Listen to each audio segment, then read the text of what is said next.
많은 분들이 모여서 함께 하나님의 말씀을 듣는 모습을 보니까 너무너무 좋습니다. 우리 옆에 분들 보시면서 한번 인사합니다. 이렇게 한번 인사하죠. 미모가 죄라면 당신은 사역감입니다.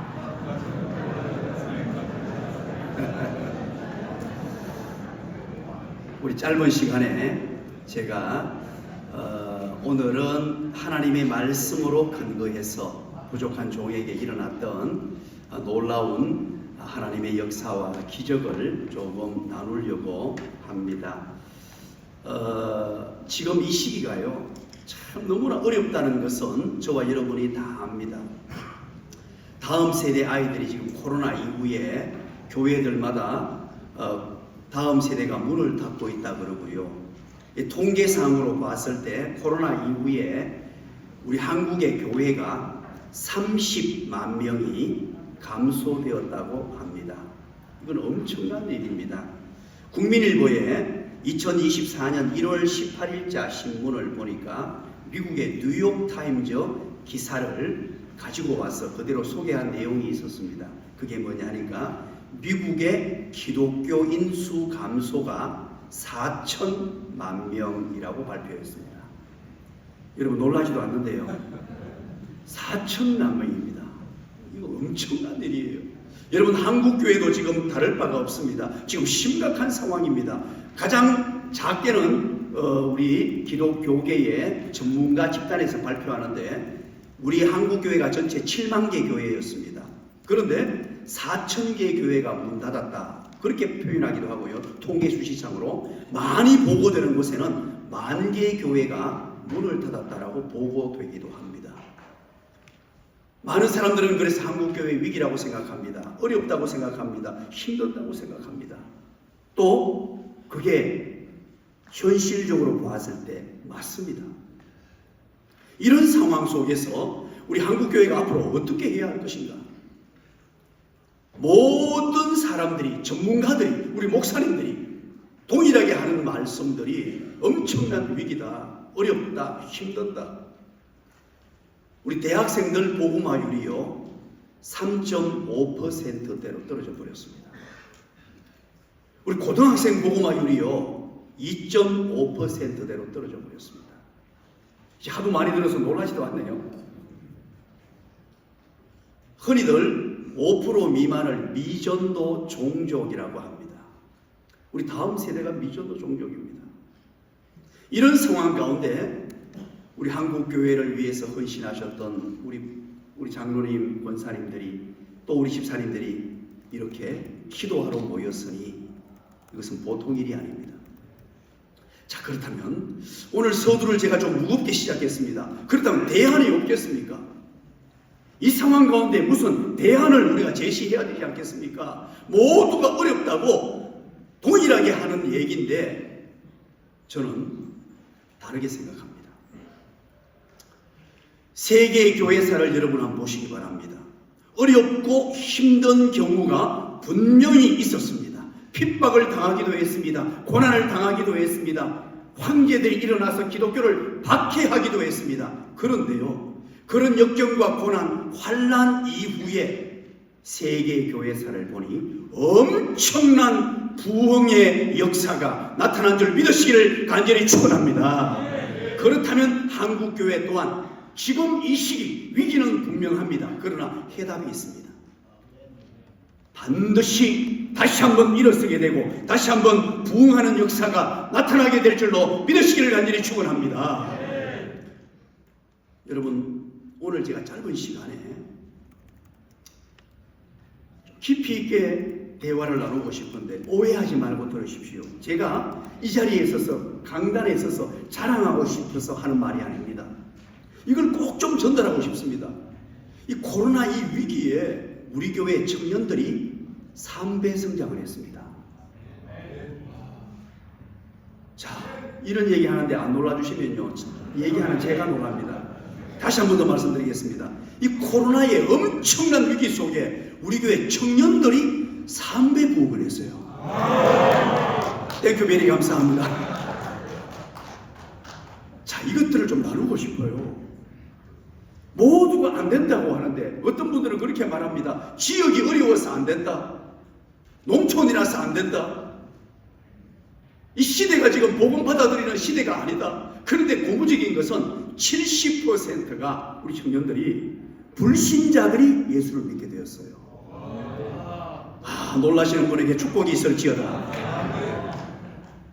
왜 이런 현상들이 나타날까요? 우리가 기억해야 될 것이 있습니다. 오늘날 많은 사람들이 위기로 받아들이는 이유가 뭐냐? 인간의 연약함 때문입니다. 우리가 얼마나 연약한지 코로나 바이러스 그거 하나 침투했다고 전 세계가 마비가 되어버렸습니다. 우리 모두는 너무나 나약합니다. 연약합니다. 환난과 고난이 찾아오고 역경이 찾아오면 꼼짝을 못합니다. 위기가 찾아왔을 때 어떻게 헤쳐나갈 방법이 없습니다. 인간의 나약함, 연약함입니다. 또 한 가지는 이 세상의 악함입니다.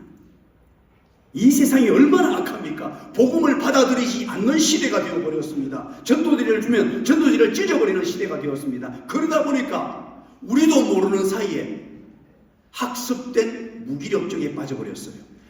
우리는 연약하구나. 인간이 한계가 있구나. 실력도 없구나.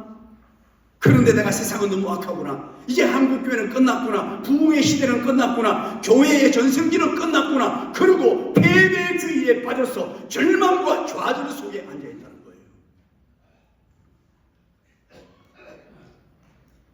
분명한 것은 우리가 연약한 것도 맞습니다. 세상이 악한 것도 맞습니다. 그래서 하나님께서 하나님의 백성들에게, 교회에 하나님의 백성들에게 선물로 주신 분이 계십니다. 그분은 보혜사 성령님이십니다. 여러분, 보혜사라는 말은 좀 어려운 단어죠. 요한복음에 보혜사라고 번역된 단어인데 이 원어를 우리말로 번역하기가 어려워서 우리말에 이런 단어가 없었습니다. 그래서 중국어 성경을 그대로 가지고 와서 번역을 했습니다. 지킬보, 은혜해, 스성사를 써서 보혜사, 그렇게 이름을 붙인 거예요. 그러면요, 우리가 너무 나약하고 연약하기 때문에 이 역경과 고난 앞에 꼼짝할 수 없는 나약한 인간들이기 때문에 하나님께서 우리에게 누굴 보내주셨느냐? 우리를 도우시고 우리를 지켜주시고 우리를 보호해주시며 우리를 인도해주실 성령님을 보내주신 줄 믿으시기 바랍니다. 성령님이 오셨어요. 자, 그러면 성령님이 내게 언제 오셨습니까? 1번 예수님 믿을 때, 2번 예수님 믿을 때, 3번 예수님 믿을 때, 4번 모르겠다. 예수님 믿는 순간에 성령님이 내게 오셨어요. 우리 모두는 성령님이 내게 내주에 계신 줄 믿으시기 바랍니다. 성령님이 계세요. 그런데 문제가 있습니다. 왜 그러면 역사가 나타나지 않느냐? 우리 나약한 인간을 통하여 역사하신 하나님께서 왜 역사하지 않느냐? 성령 충만하지 않기 때문입니다. 성령 충만하지 않기 때문에 한국교회 위기입니다. 여러분, 환경이 위기가 아닙니다. 코로나가 위기가 아닙니다. 인구 절감 현상이 위기가 아니에요. 다른 이유가 있는 건 아닙니다. 오직 한 가지, 하나님의 영이 내게 내주에 계시고 한국교회에 계심에도 불구하고 성령의 역사와 기적이 사라져버린 시대이기 때문이에요. 너무나 중요합니다. 그래서 우리 교회가, 우리 한국교회가 오늘 이 자리에 참여하신 남전도 회원 여러분들이, 장로님들이, 권사님들이, 집사님들이 중요한 것이 있습니다. 이제 교회에 돌아가서 교회를 다시 한 번 더 재건, 리빌드 해야 되는데, 재건하고 다시 한 번 더 부흥시키는 역할을 해야 되는데, 그 일을 누가 주도하시게 해야 하느냐? 성령님이 주도하시게 해야 돼요. 그러기 위해서는 우리가 성령 충만해야 됩니다. 오늘 사도행전 4장 31절까지 봤는데요. 31절 결론부터 한번 보시죠. 빌기를 다하매 그럽니다. 앞에 내용이 23절부터 쭉 나오는데요. 결론이 빌기를 다하매. 그 다음 보십시오. 빌기를 다하매 모인 곳이 뭐 했다고요? 진동이 했다. 여러분, 성경에서 진동이라는 단어가 나오면요, 에살류데입니다. 헬라어로. 이런 단어가 나올 때 유념해서 보십시오. 이것은 하나님의 임재를 상징합니다. 하나님이 그곳에 현현하셨다는 거예요. 도대체 앞에 내용이 뭔지는 지금 우리가 정확하게 모르겠습니다만, 결과론적으로 봤을 때 하나님이 임재하셨고, 그리고 나시에 모인 곳이 진동하더니 무리가 다 뭐라 그럽니까? 무리가 다 성령이 충만하여 라고 합니다. 모인 곳이 진동하게 되고 하나님이 그곳에 임재하시고 모인 사람들이 성령 충만하게 되었고, 그리고 그 다음 보십시오. 담대히 뭐 했습니까? 하나님의 말씀을 전하니라. 자, 여러분 보십시오. 오늘 본문의 이 역사가요, 사도행전입니다. 사도행전은 성령행전이라는 별명이 있습니다. 또는 전도행전이라는 별명이 있어요. 하나님의 성령이 충만했습니다. 모인 무리가 하나님의 성령으로 충만해서 담대히 복음을 전했는데, 사도행전의 역사를 보십시오. 복음을 전할 때 3,000명이 돌아옵니다. 5,000명이 돌아옵니다. 놀라운 역사가 나타났어요. 이때 당시 1세기에는요, 기독교 이 복음은 정말로 복된 복음이었음에도 불구하고 예수를 전하는 사람은 다 죽여버렸습니다. 예수를 따르는 사람들은 전부 핍박을 당하고 황제들이 예수 믿는 사람 다 추하고 죽이는 시대였어요. 그런데 담대히 복음을 전했는데, 자, 제가 한 가지 묻겠습니다. 사도행전은 총 몇 장까지 있습니까? 1장부터 몇 장까지요? 1장부터 몇 장까지 있습니까? 시작.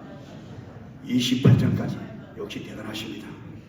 자, 그러면 역사서입니다. 역사서인데 1장부터 28장까지 시간 연대기수 역사서인데 총 몇 년이죠? 1장부터 28장까지가 총 몇 년이죠?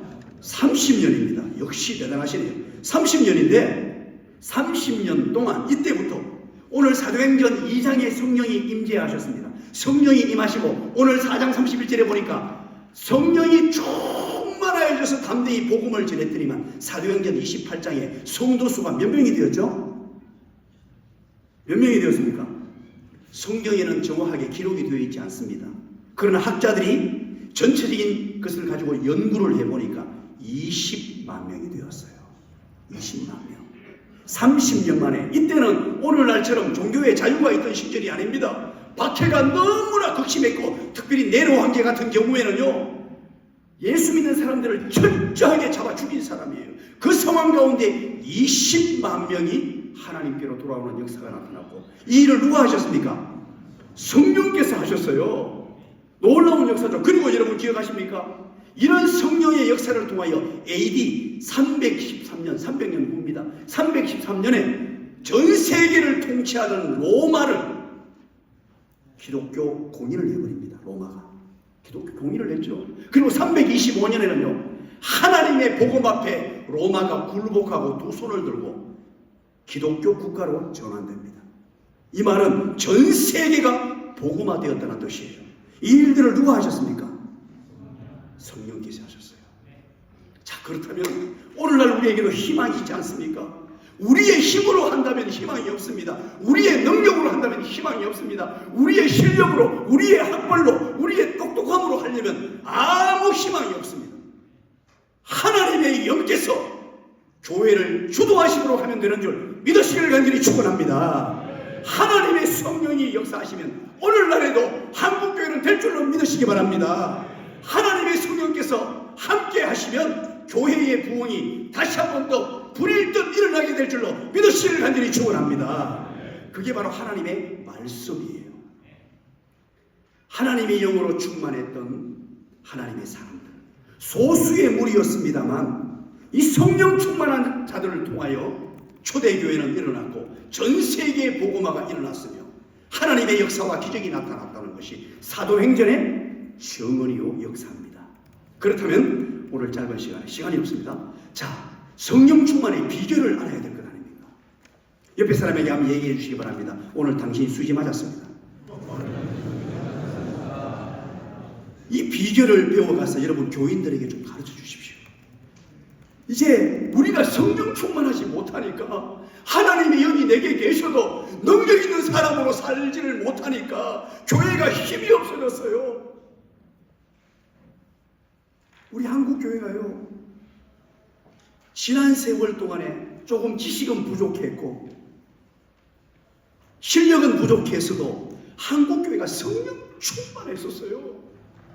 제가 어린 시절만 해도, 제가 나이가 많은 사람이 아닙니다. 이제 50대 중후반 넘어가는 이제 나이가 되었는데요, 어린 시절만 해도 부흥회를 얼마나 많이 했는지요.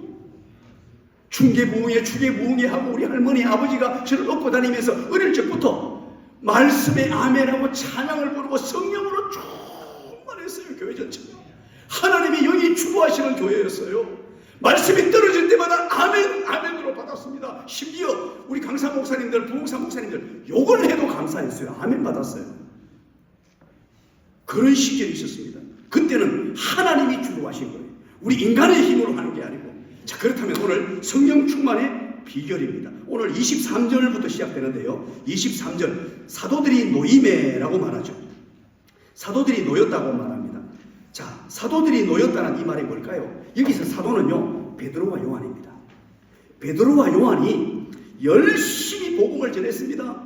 예수 그리스도가 십자가에 못 박혀 돌아가시고 이제 부활 성천한 이후에 이곳저곳에 다니면서 복음을 전합니다. 성전 미문 앞에 사도행전 3장을 보시면 성전 미문 앞을 지나면서 전도합니다. 그때 안전뱅이 거지가 도와달라고 한 푼 줍쇼라고 했을 때 베드로가 뭐라고 말합니까?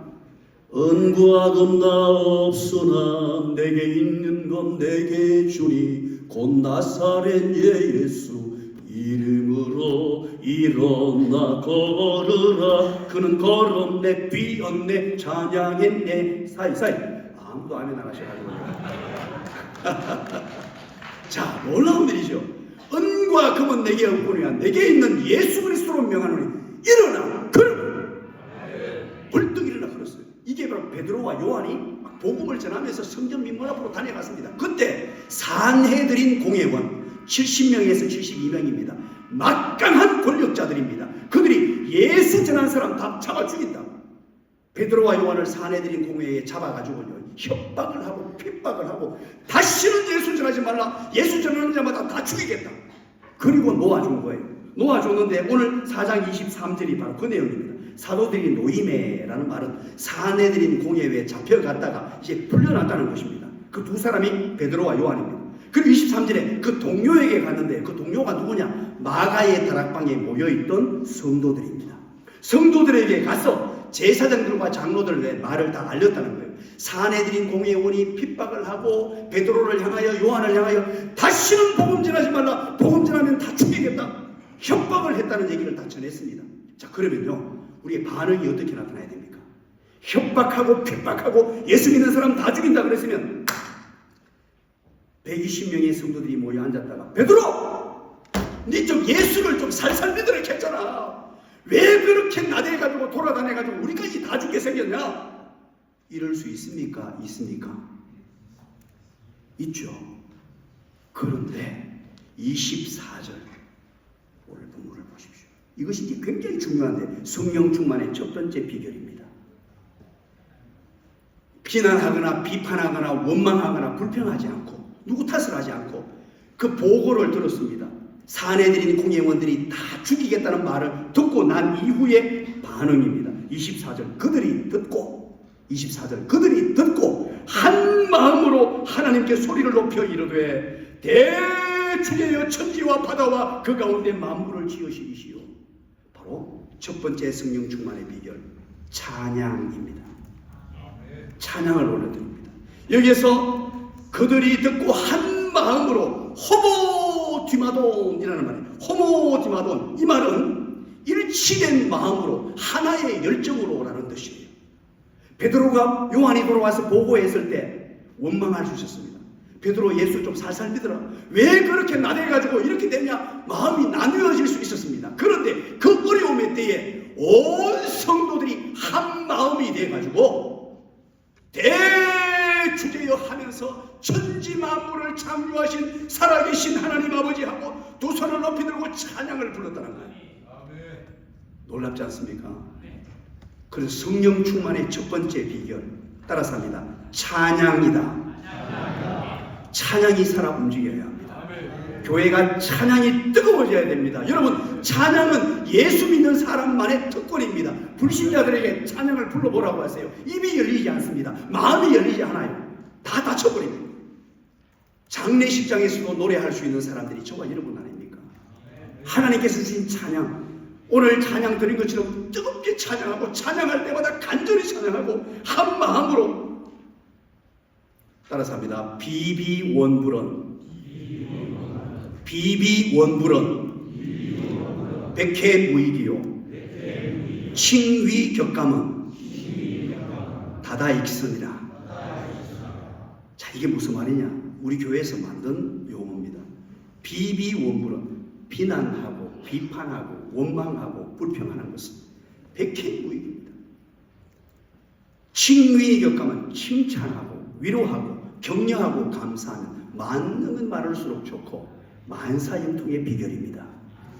여러분, 어려울 때, 힘들 때, 오늘 사도행전의 교회가 위기를 만났습니다. 예수 믿는 사람 다 죽인다는 거예요. 그런데 비난하고 비판하고 원망하고 불평하지 않았어요. 도리어 살아계신 능력의 하나님, 이 천지 만물을 창조하신 하나님, 대주제여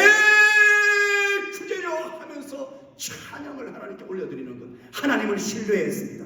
환경을 뛰어넘는 하나님, 환경을 다스리시는 하나님, 역경과 고난을 이겨낼 수 있는 하나님, 큰 산도 무너뜨리는 하나님을 본줄 믿으시길 간절히 축원합니다. 그게 바로 찬양으로 터져나오게 된 거예요.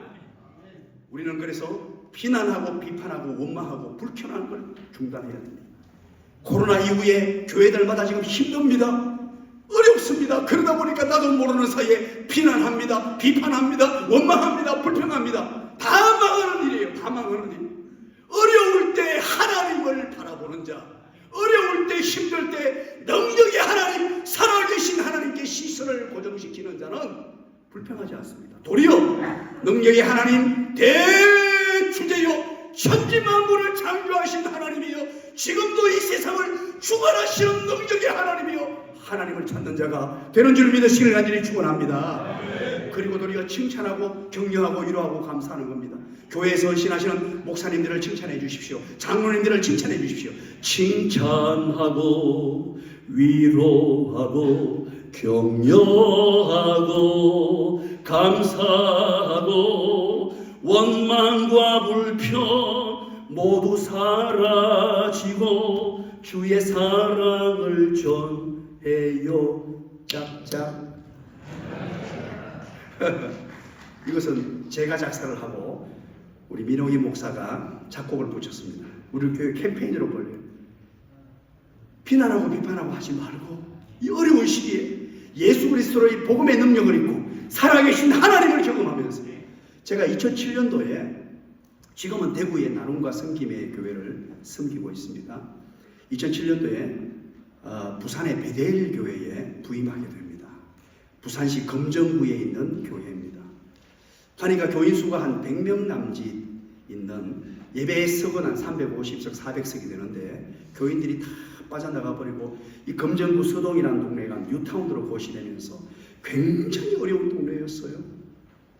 저는 아무것도 모르고 그냥 부임해서 간 거예요. 가서 무엇을 사역을 해보려고 하니까 할 수 있는 게 아무것도 없었습니다. 그런데다가 우리 그때 당시 우리 담임 목사님이죠. 지금 이제 원로 목사님 천국 가셨는데 그 목사님이 정말로 기도 많이 하시는 훌륭한 분이세요. 너무 훌륭한 분이신데 후임 담임 목사를 맞이할 준비가 안 된 거예요. 자, 그러면 후임 담임 목사가 교회 부임하면 여러분 사택을 줘야 되나요? 줘야 되나요?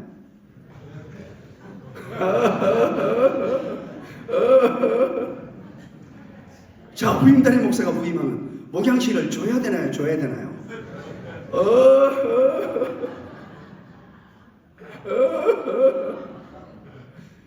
준비가 안 된 거예요. 목사님이 이사 나갈 준비도 안 됐어요. 목양실도 준비가 안 됐어요. 사무실 자리에, 담임 목사 자리에 제가 한번 앉았다가 큰일 날 뻔했습니다. 스님 장모님이 오셔가지고 목사님 얘기하지 마세요. 우리 고 목사님 하시면 절단납니다. 그러면 제가 후임 목사로 부임해가 어디 가란 말입니까? 1번 길가를 배회한다. 2번 길가를 배회한다. 3번 길가를 배회한다. 4번 모르겠다.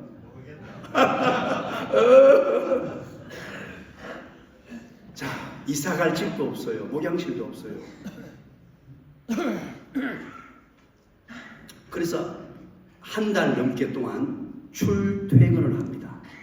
출퇴근을 해요. 대구에서 부산까지. 다시 한번 말씀드립니다. 한 달 넘게 동안 대구에서 부산까지 출퇴근을 합니다.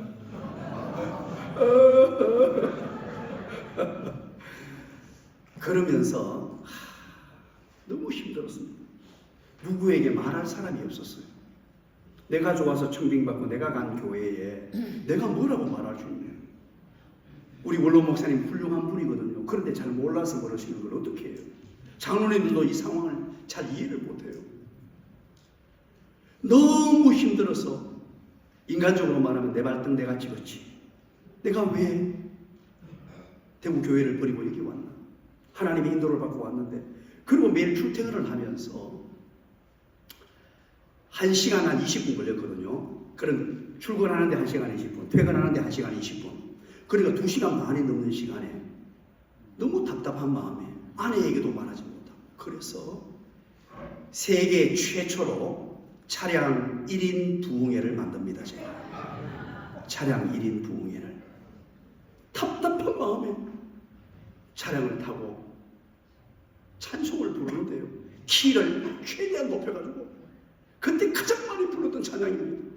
하나님 한 번도 나를 실망시킨 적 없으시고 언제나 공평과 인회로 나를 지키셨네.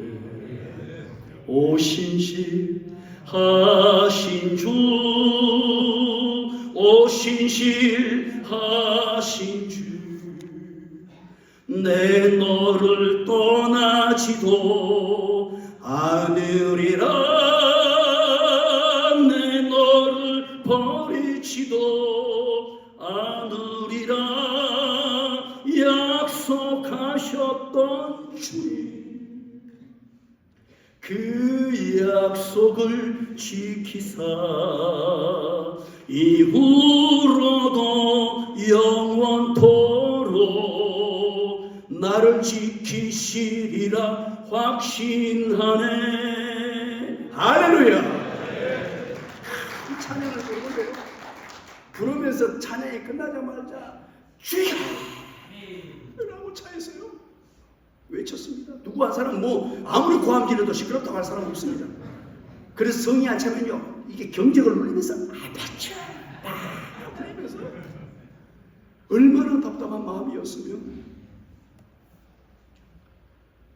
그러면서 찬양을 부르는데 매일 한 2시간 반 동안 찬양을 부르고 통성으로 기도하면서 왔다 갔다 하는 중에 하나님이 제 마음에 감동을 주시고 기쁨을 주시는데, 폭포수와 같은 기쁨을 주시고, 오늘 시간이 없어서 다 말씀 못 드립니다. 그 뒤에 어떻게 해결되었느냐, 일사천리로 원로 목사님 많이 안 다치게 만드시면서 교통사고 나게 만드시고요. 이게요, 목숨에는 전혀 지장 없는데 다리를 톡 이렇게 톡 차에 부딪혔는데, 여기에 의학적으로 설명이 안 되는, 안에 다리가 팅팅 붓기 시작하는데 막 이렇게 벌겋게 차오르기 시작하는 거예요.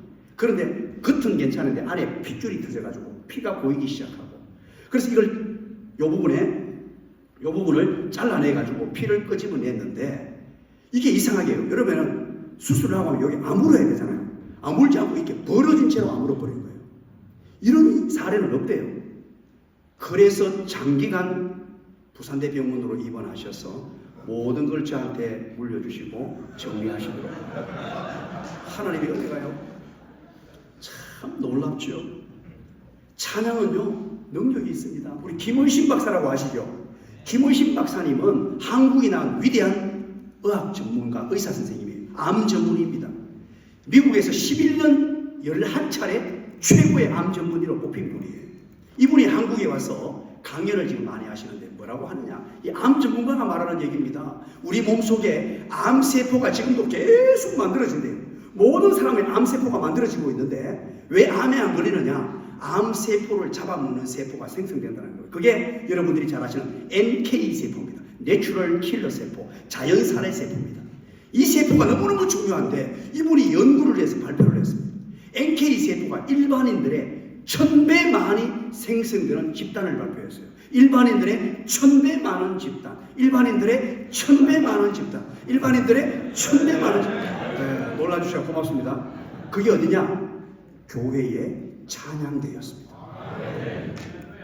하나님께서 우리 인간을 만들어 놓으실 때 육체적으로도 영적으로도 찬양을 부를 때 가장 기능이 완벽하다. NK세포를 만들어서 암세포를 잡아 죽이고, 찬양할 때 역사가 나타나고, 찬양할 때 기적이 나타나고요.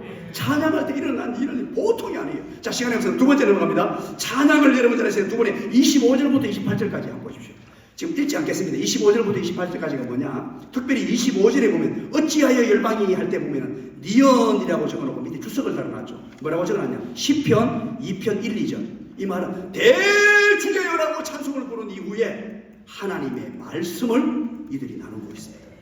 하나님의 말씀을 기억해야 됐어요. 이 절망의 순간에, 이 고통의 순간에 하나님의 말씀을 기억했어요. 두 번째 성령 충만의 비결은 하나님의 말씀입니다. 말씀에 우리의 모든 것을 집중하셔야 돼요. 어떤 요인들, 하나님의 말씀을 받는데 방해되는 요인들은 다 차단하셔야 돼요. 하나님의 말씀을 방해되는 요인들이 요즘 얼마나 많은지 몰라요. 이거 차단하지 아니하면 성령이 내게 내주하셔서 역사하지 않습니다. 하나님의 말씀, 지금 시간에 없어서 넘어갑니다. 50분에 끝내야 돼가지고 이것도 간증이 너무 많은데 죄송합니다. 마지막 세 번째입니다. 29절부터 30절까지 한번 보십시오. 29절부터 30절까지 말하면 주여 이제도 그들의 위협함을 굽어보시옵고, 지금 뭐 하는 것 같습니까? 기도하는 내용입니다. 기도하는 내용 29절부터 30절까지 기도하고 31절 첫 단어를 보세요. 뭐라 그럽니까? 빌기를 다하며 기도가 끝났다는 거죠. 세 번째 성령 충만의 비결은 바로 기도입니다. 기도.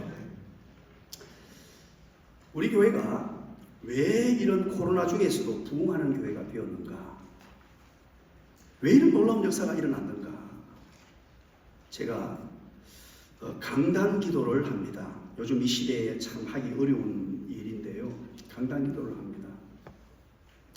이 강단 기도의 시작은 언제 되었냐 하면 부산 베델 교회에서부터 강단 기도가 시작이 되었습니다. 대구에서 목회할 때는, 저는 대구시 수성구거든요. 지금 제가 개척한 교회에 베델 교회에서 8년 사역하다가 개척한 교회에 다시 부름받아서 10년째 지금 사역하고 있습니다. 그러니까 그냥 특이한 이력이죠. 개척해서 베델 교회 갔다가 다시 개척한 교회로 온. 그 교회는 제가 두 군데밖에 모릅니다. 그렇게 사역을 하게 되었는데, 베델 교회에 가서 조금 전에 말씀드린 대로 그렇게 어려운 역경과 고난이 있으니까 어디 갈 데가 없잖아요. 제가 그래서 어디를 갔다고요? 강단에 앉았어요. 사무실도 없고 사택도 없고 아무 자리가 없으니까 출근해서 갈 데가 없는 거예요. 그런데 본당은 비어 있잖아요. 그래서 하나님이 저를 강제로 밀어 넣으시더라고요. 그래서 강단에 와서 앉았습니다. 강단에 와 앉아서 기도를 하기 시작합니다. 하나님이 역사해 주십시오. 그래서 정말 오랫동안 기도했습니다. 간절히 기도하고 나라와 민족을 위하여 성도들의 이름을 다 부르면서 정말 오랫동안 기도하고 눈을 떴는데요. 20분밖에 안 지났어요. 여러분 강단에 앉아 있으면요, 이런 얘기해서 죄송합니다만 엉덩이에 쥐가 납니다. 하루 종일요, 여러분 졸다가 또 기도하다가 처음에는 시간이 너무너무 안 가는 거예요. 기도를 그렇게 오래 했는데 눈 뜨면 30분밖에 안 지나고 그렇게 기도하는 중인데요. 강단에서 지금은 이제 우리가 40일 특세를 합니다. 이 코로나 중에 40일 특세를 한 번도 쉰 적이 없어요. 예배당 본당을 완전히 가득 메우고요. 40일 특세 기간에는 교회 앞에 주변에 차량이 완전히 마비되어 버립니다. 주일날 예배보다 더 많은 인원들이 지금 기도에 참여하고 있어요. 왜냐하니까 목사가 강단에 엎드려 있으니까. 그때 처음 시작할 때 베델교회에서 강단에 이렇게 기도를 하고 있는데 한 달쯤 지났습니다. 누구도 모르고 그냥 혼자 와서 기도한 거예요. 그때 이순자 권사님이라는 분이 계세요. 2주 전에 천국 가셨어요. 제가 그분 천국 가시고 많이 울었는데요. 그분이 여기 앞자리에, 저는 강단에 앉아가지고 이쪽으로 보고 기도하고 있고 여기 딱 옆에 딱 앉아가지고요. 앉더니만 갑자기 왜 그렇게 기도하시는지 모르겠어요. 아마 여러분 놀라지 마십시오. 저는 너무 놀랐어요. 어떻게 기도하냐니까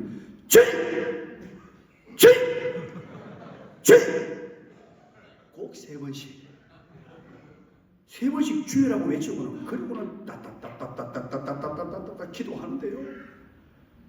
하나님 아버지, 주의 젊은 종을 붙들어 주시고 영권, 물권, 능력을 주시고 하나님의 성령으로 기름 부어주시고 하면서 제가 듣고 싶어 들은 게 아니고 제 바로 뒤통수에 대놓고 막 발음을 또닥또닥 하면서 막 하시는 거예요. 주의 젊은 종을 붙들어달라는 거예요. 여러분, 주의 젊은 종이 누굽니까 그때? 제가 얼마나 감동이 되는지요. 그러더니만 그때 교인 수가 한 100명 남짓 될 때인데 10시 반, 11시 쭉 되니까 오전에 한 사람 집에서 놀고 있는 여성 동지들이 다 모이기 시작했어요. 한 3, 40명이 모여가지고 우리 그 베델교회 건물은 청고가 났습니다. 공장 건물을 사가지고 리모델링한 건물이거든요. 그래서 이 방음이 웅 울립니다. 같이 기도를 하는데 웅웅웅웅 이래 3, 40명이 웅웅웅웅 하니까 이게 막 울려 퍼져가지고요. 와, 통성 기도가 되기 시작하고요. 울림이 되었어요. 교회의 기도에 바람이 불기 시작한 거예요. 그때부터 시작된 강단 기도가 지금도 제가 코로나19 최전성기가 막 오를 때는 우리 교육자들은 우리 부목사님들이 7분인데요. 제가 강단에 앉았고 부목사님들은 자리에 쫙 출근만 하면 강단에 앉았습니다. 그리고 예배당 문을 완전히 개방시키고 교인들을 소그룹 사랑방별로 가정별로 그렇게 전부 교회를 불렀습니다. 띄엄띄엄 함께 앉아서 24시간 돌아가면서 기도 운동을 벌였어요. 다른 거는 못해도 우리가 교회가 가장 안전한 것이고 가장 넓은 공간이니까 이렇게 붙여 앉지 않아도 되니까 기도 운동을 벌이기 시작했어요. 하나님이 역사를 하셨습니다. 할 얘기가 너무 많지만 49분입니다. 기도하겠습니다. 하나님 아버지 고맙습니다. 감사합니다. 우리 남전도회 연합회를 붙들어 주시고 성령 충만하게 하여 주시옵소서. 예수님 이름으로 기도드리옵나이다. 아멘.